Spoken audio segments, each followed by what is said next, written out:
Armand has requested your assistance with the mysterious Frankish Habsburgian society. For better or worse, this Johanna woman might be there. Fine. Don't want to deal with Johanna.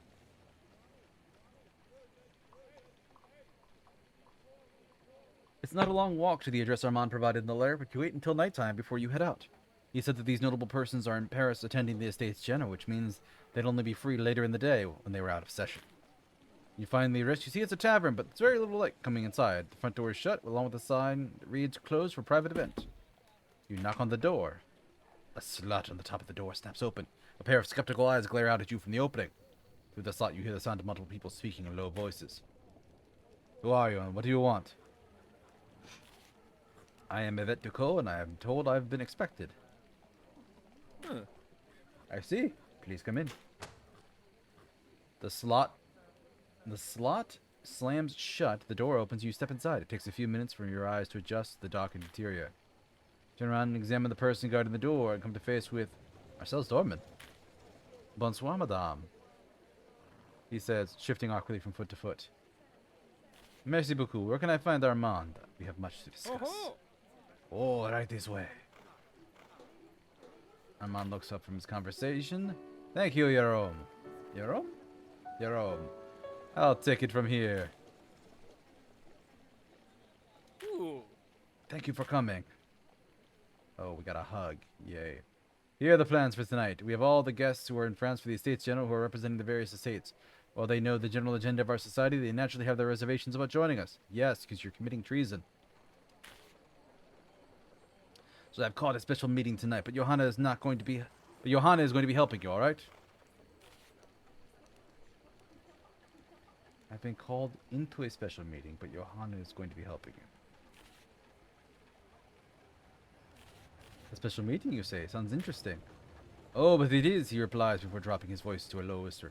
But I can't name any names. It is someone on the King's Privy Council, someone who speaks with His Majesty regularly. Well, we obviously need all the support we can get. Someone like this could change our fortunes overnight. Do I look nervous? I feel like I look nervous. Darling, you do look nervous. Take a moment to gather your wits. Nervous? You? You're Baron Armand de Marbo. You are made for this very moment.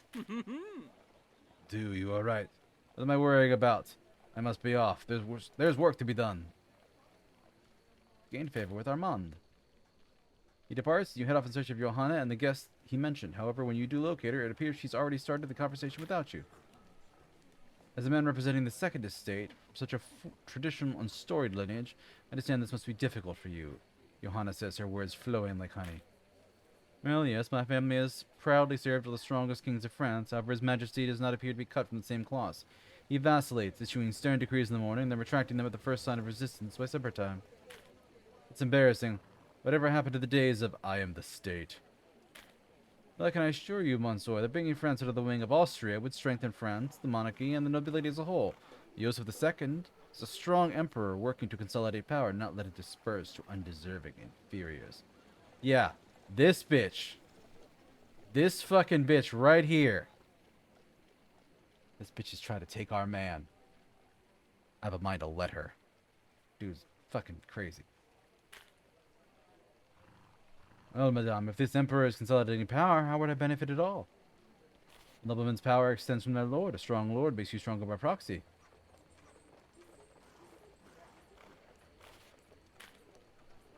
Our power extends from our lord. You sound like the tutors from my childhood, but your point is well made. It's exactly what has been going wrong in this country. We're at a point of crisis, and all attempts to look to His Majesty for leadership have left us wanting. We need a strong ruler, wherever we can find it. Madame Dujardin, you have my support. I'll send a lackey to your address tomorrow morning to arrange a personal meeting where we can discuss details. He leaves, a cheery expression on his face. Johanna's, on the other hand, is one of barely concealed shock. Huh. That was certainly a deft maneuver, she manages. It appears Armand was right about you. You'll gain favor with Armand. Give me favor with her. Let me date the villain.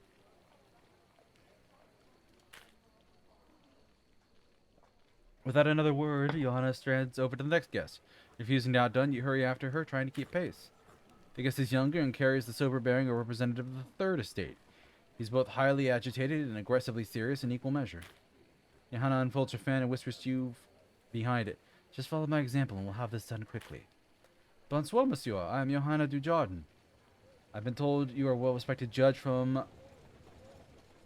Not? Bordering the Austrian Netherlands. Is this why you've been so gracious to show an interest in our humble society? You are very well informed, he admits. Admittedly, my family extends beyond France to the other side of the border, but this has been a source of some of my interests. However, I am still deeply concerned about the future. By all accounts, I agree with Joseph II, especially his edicts of religious tolerance. It always sounds good to let man take on more power. But what about the man who will someday come after him? What guarantee do we have of the next man's ability and good intentions?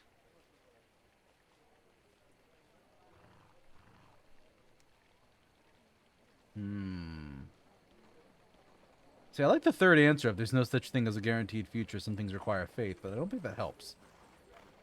We've already endured that under Louis XVI. Surely they should let us choose a better man today. Choice of kings, he asks, almost confused by your point. It is certainly a unique opportunity, he admits. One that would allow us to have stability of an established ruler, but to cast off the weights of a failing regime. Of course, we don't intend to stop here. There should be some certainty. There should certainly be a continuous process to guide France to a more stable future. He shakes his head declared, I must take my leave, as I'm needed early tomorrow. However, I will reach out to you, Madame Dujardin, and we can discuss details. You can also bet your life that I will be part of your continuous process. Oh, I would only be satisfied with your continued enthusiastic involvement. He leaves stern, but obviously energized. I can't tell if that was bravery or complete lack of caution, but it certainly worked for now. I suppose Armand should know how well you've done. Yeah. Why am I celebrating getting involved with these people? These are terrible people. I'm going to probably end up getting them killed. Afterwards, the two of you mill around together, concerned only with observing the gathering as other members of the Frankish Hepburgen Society do their work. You and Johanna make utterly worthless small talk with one another while waiting for some issue or crisis to unfold. Thankfully, none does. An hour and a half later. Armand, you left us with your side girl for an hour and a half while you went and took care... Armand, you wiped that smile off your face. You son of a bitch. Sounds over to both of you. I come bearing spectacular news. Our special guest from His Majesty's Privy Council understands this completely. He has already sworn to make sure that the Queen attends every Privy Council meeting and will urge her to reach out to her family in Austria. This couldn't possibly have gone better for us. Armand, that's wonderful news. I'm glad I picked you for this. You and I should go out to celebrate our victory. No. Listen here, Snake. Armand hesitates, looks at you, worried. Johanna, are you sure that's what you meant? Absolutely. You and I have accomplished great things today, and we'll accomplish even more tomorrow. It only makes sense for the two of us to go out and celebrate. She replies, but her voice sounds less certain than it did before. Isn't this what we... that isn't what we'll discuss it back at the house. Ooh. Tension. Let's do this. Huh. You're right, she says levelly to Armand, but her eyes stay focused on you. We have a lot to discuss. I am his fiancée, madame. With that, Johanna turns and leaves, just leaving you and Armand as things filter out. Jerome starts clearing up, but you studiously ignore him. I'm sorry, Johanna and I have spent so long working together. I guess she... Trust me, I understand how easy it is to fall in love with you. She's smart enough to know better. What about you? Are you interested in her?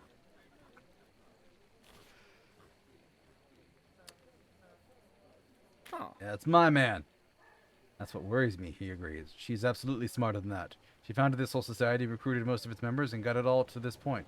Then again, intellect has a way of failing at the worst possible time.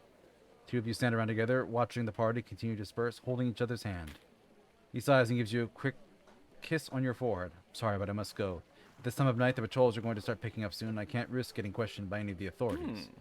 Please visit me soon. I want to do something together with you. Just you and me. No politics, I swear.